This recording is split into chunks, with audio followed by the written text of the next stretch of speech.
Well, hello there. Have you heard of gain staging? Have you tried to look it up and try and understand it and been like, look no further.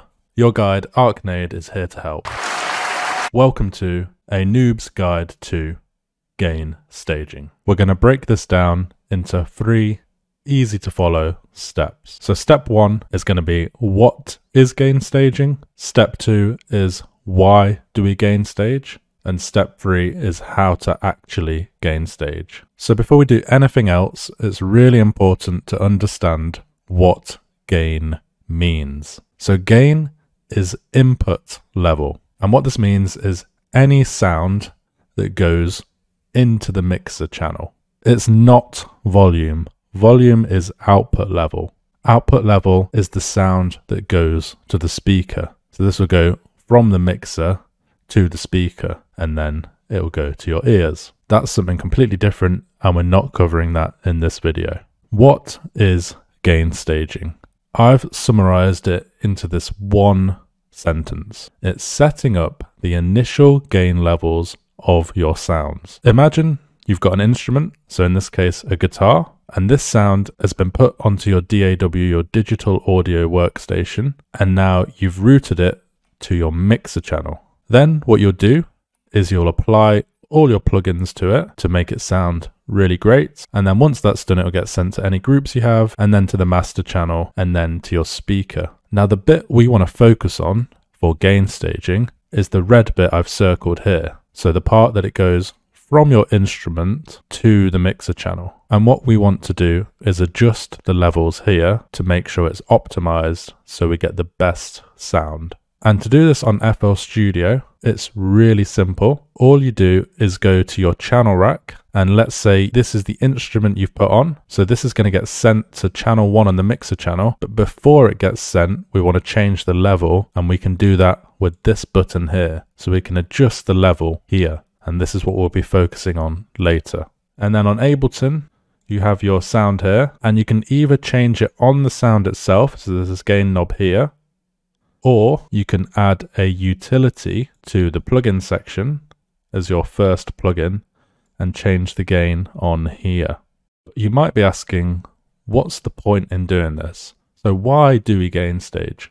So there's 2 main reasons. The first is to get the best plugin sound quality. And number 2, we also gain stage to make sure there's no clipping. So any redlining, weird distortions on your sound won't happen once you've properly gain staged. And how do we gain stage? So the main method to do this is by using a plugin called MV Meter 2. And there's a link in the description on where you can download it. It's completely free. And what we want to do with this plugin is aim to hit 0 dBVU with every sample that we're using. On top of using this plugin, we also want to make sure there's no clipping happening to the sample, and this is a priority. So you should focus on this above everything else. And it might mean skipping steps 1 and 2, but we'll get into that a bit more later on. So now we've explained everything, let's go over a couple of examples and show you how to apply it in your DAW. If you're enjoying this video and want to learn more about how to take your tracks to the next level, I've got a free music production workshop down below. Just click the link and sign up, completely free. Let's take a look at this kick drum. So currently I've just put it into my DAW and haven't changed anything. So let's play it.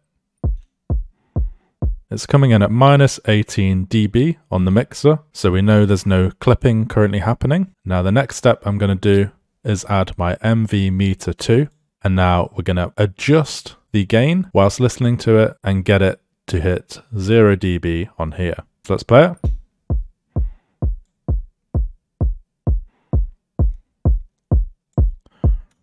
Now most of the time you'll be able to just adjust this and it will go to 0, but sometimes you'll do this, it will go all the way and it still won't have hit 0. And if that happens, all we can do is adjust it on here whilst we keep listening to it.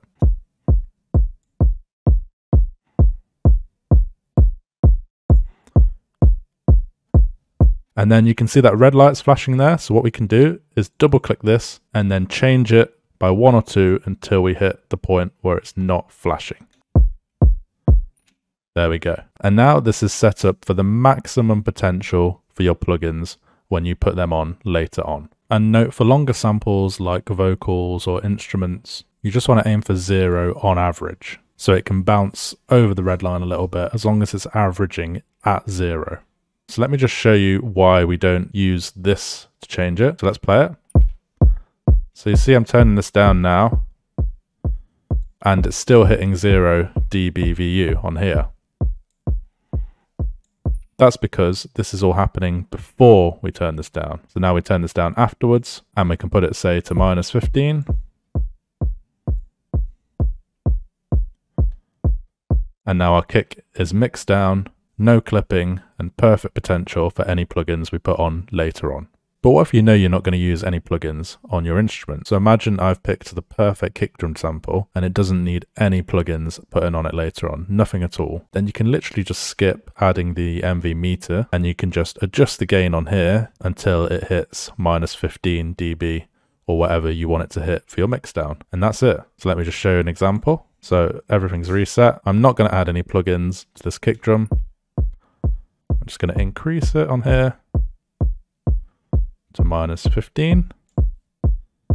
There we go. There's no clipping happening at all. It all looks good. Now what happens if you've added this MV meter? It's hitting 0 and you've set it all up, but it's also clipping as well and sounds something like this.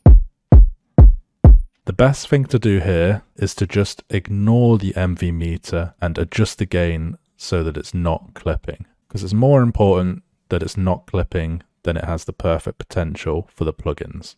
So now we know how to gain stage and what to look out for. What you'll need to do is go and apply it to everything on your DAW, apart from the sounds that aren't going to have plugins on. You can just gain stage them without the MV meter. And then once you've done that on your entire track is gain staged and optimized for maximum potential of your plugins, and there should be no clipping happening whatsoever on any of your elements.